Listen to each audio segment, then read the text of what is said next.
প্রিয় বন্ধুরা, এইমাত্র গুরুত্বপূর্ণ আপডেট আবাস যোজনা প্রকল্প নিয়ে।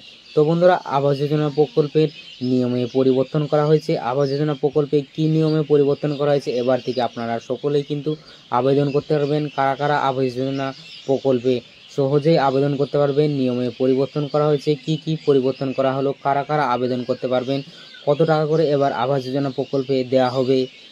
তো বন্ধুরা, বিস্তারিত জানাবো এই ভিডিওটির মাধ্যমে। তো জানতে আপনারা ভিডিওটি প্রথম থেকে শেষ পর্যন্ত অবশ্যই দেখতে থাকুন এবং আমাদের এই চ্যানেল নতুন হলে চ্যানেলটিকে সাবস্ক্রাইব করে পাশে থাকা বেল আইকনটি অবশ্যই অল করে রাখবেন। পরবর্তী প্রধানমন্ত্রী আবাস যোজনা প্রকল্প এমন একটি প্রকল্প যার মধ্যে দিয়ে দেশের নিম্নবিত্ত শ্রেণীর মানুষদের মাথার ছাদ দেওয়া হয়, যাদের নিজস্ব জমি রয়েছে অথচ বাড়ি তৈরি করার পর্যাপ্ত টাকা থাকে না। তাদের সরকারের তরফ থেকে বাড়ি তৈরির জন্য টাকা দেওয়া হয়ে থাকে, কোনো রকম ঋণ অথবা ফেরত দেওয়ার শর্ত ছাড়াই। আর এবার এই প্রকল্পের নিয়মে সরকার বদল আনলো, যে বদলের পরিপ্রেক্ষিতে সরকারি ঘর পাওয়ার সুযোগ পেতে পারেন আপনিও। প্রধানমন্ত্রী আবাস যোজনার প্রকল্পের আওতায় কেন্দ্র সরকারের তরফ থেকে নিম্নবিত্ত মানুষদের বাড়ি তৈরির জন্য টাকা দিলেও এই টাকা পাওয়ার ক্ষেত্রে বেশ কিছু শর্ত রয়েছে। যে সকল শর্ত মানতে গিয়ে বহু নাগরিকরা যাদের সত্যি বাড়ি দরকার তারা পান না। এরই পরিপ্রেক্ষিতে এবার কেন্দ্র সরকারের তরফ থেকে নিয়মের অনেক সরলতা আনা হলো এবং তার পরিপ্রেক্ষিতে বহু মানুষ রয়েছেন যারা প্রধানমন্ত্রী আবাস যোজনার প্রকল্পের আওতায় বাড়ি পাওয়ার সুযোগ পাবেন। কেন্দ্রীয় মন্ত্রী গিরিরাজ সিং চৌহান দেশের রাজ্যগুলির গ্রামোন্নয়ন মন্ত্রীদের সঙ্গে ভিডিও কনফারেন্স বৈঠক করে নতুন নিয়মের বিষয়টি জানিয়েছেন। নতুন যে নিয়ম আনা হয়েছে তা মূলত গ্রামীণ আবাস প্রকল্পের ক্ষেত্রে।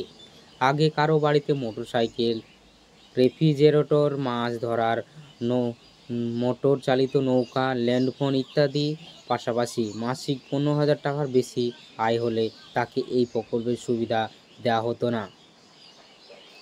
নিয়মে বদল এনে এবার কেন্দ্রীয় মন্ত্রী গিরিরাজ সিং চৌহান জানিয়েছেন, নতুন নিয়ম অনুযায়ী ওই সকল জিনিসপত্র এবং মাসিক আয় 15,000 টাকার বেশি হলেও প্রধানমন্ত্রী আবাস যোজনার প্রকল্পের আওতায় বাড়ি পাওয়ার জন্য আবেদন জানাতে পারবেন এবং আবেদনযোগ্য হলে তাকে প্রকল্পের টাকা দেওয়া হবে। সুতরাং নিয়মে এমন বদল আনার পরিপ্রেক্ষিতে স্বাভাবিকভাবেই অনেক মানুষ রয়েছেন যারা এই প্রকল্পের আওতায় নাম নথিভুক্ত করার সুযোগ পাবেন। অন্যদিকে যদি কোনো ব্যক্তি 3 অথবা 4 চাকা গাড়ি থাকে, 50,000 টাকা বা তার বেশি কিষাণ ক্রেডিট কার্ডের সুবিধা পেয়ে থাকেন, পরিবারের কোনো সদস্য সরকারি চাকরি থাকে, পরিবারের কোনো সদস্য ইনকাম ট্যাক্সের আওতায় হন, 2.5 একর বা তার বেশি জমি মালিকানা থাকে, তারা এই প্রকল্পের আওতায় টাকা পাওয়ার সুযোগ পাবেন না। এছাড়া যাদের পাকা ঘর ও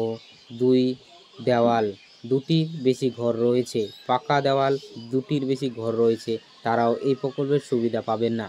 প্রকল্পের আওতায় গ্রামীণ এলাকায় থাকা যোগ্য আবেদনকারীকে সমতল এলাকার জন্য 1,20,000 টাকা এবং পাহাড়ি, আদিবাসী অথবা পিছিয়ে পড়া এলাকার যোগ্য আবেদনকারীকে 1,30,000 টাকা দেওয়া হয়। তো বন্ধুরা, এই ছিল আবাস যোজনার প্রকল্প নিয়ে নতুন নিয়মের আপডেট। তো বন্ধুরা, আপনাদেরকে জানিয়ে দিলাম, আশা করি বিষয়টি বুঝতে পেরেছেন। তো বন্ধুরা, এই আবাস যোজনার এই নিয়মগুলো কিন্তু পরিবর্তন করা হয়েছে এবং সহজ করা হয়েছে। তো বন্ধুরা, ভিডিওটি ভালো লাগলে লাইক, কমেন্ট, শেয়ার এবং সাবস্ক্রাইব করে পাশে থাকা বেল আইকনটি অবশ্যই অল করা রাখবেন পরবর্তী আপডেট পাওয়ার জন্য। তো বন্ধুরা, ভিডিওটি সম্পূর্ণ দেখার জন্য আপনাদেরকে অসংখ্য ধন্যবাদ।